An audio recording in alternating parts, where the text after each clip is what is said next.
Okay. Is it recorded?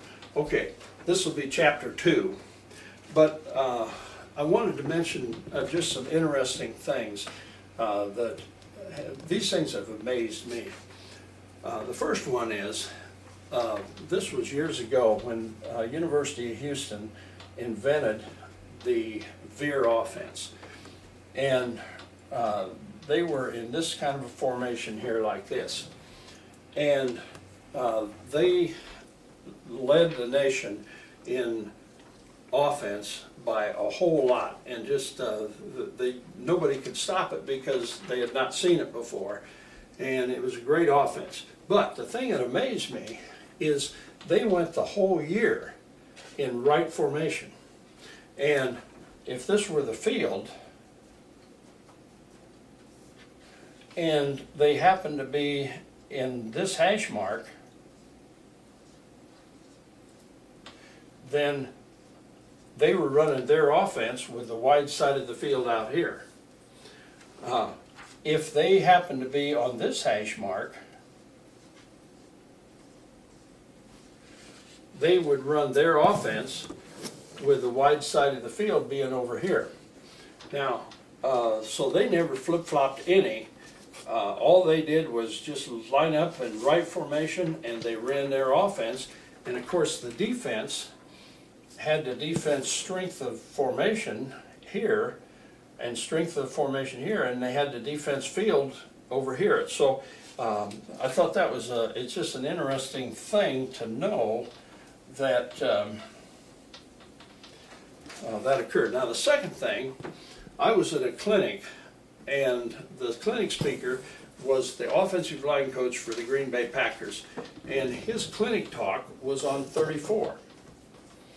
And he had video and all of that, but what he said was, for the whole year, now this was in the NFL, the whole year they only ran 34 from right formation.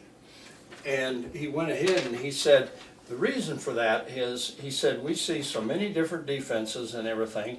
He said, I didn't think I had enough time to teach the strong guard and the strong tackle and the tight end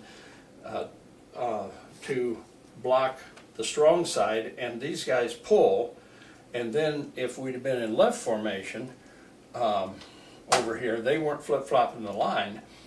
Now, if they were going to run 34 to here, this guy had to learn how to be a strong side player and a strong side player, and this guy had to pull and that. So he said, rather than mess with running it to the left, we only ran it to the right. The second thing, or the third thing, when I was coaching in high school at Dyke High School, we were running an offense that was similar to this. The biggest guy we had in the offensive line was 215. We had one guy that was 180, one guy that was 160, one guy that was 145, and the other guy that was 140. And I bring that up because you don't have to be big, you just have to be good. Now, all of those guys happen to be wrestlers on the wrestling team. At William Jewell, we went to the national championship and a couple times to the national semifinals, and our offensive line was 190, 200, 175, 220, and 225. And so again, we were real good, and the guys played real good football, but even though we're running a power offense, you don't have to be big. I showed you the pictures of, I think I showed you the pictures.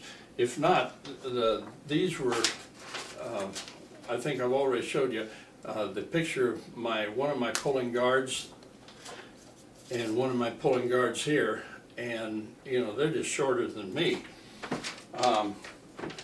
Your quarterback,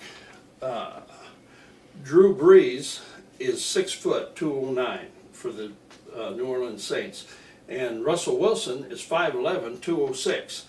Now those guys are mature, way past college and all this kind of thing, but again, you don't have to have a big guy, you just have to have somebody that does a good job. They gotta love to play football. All right, flip it off again.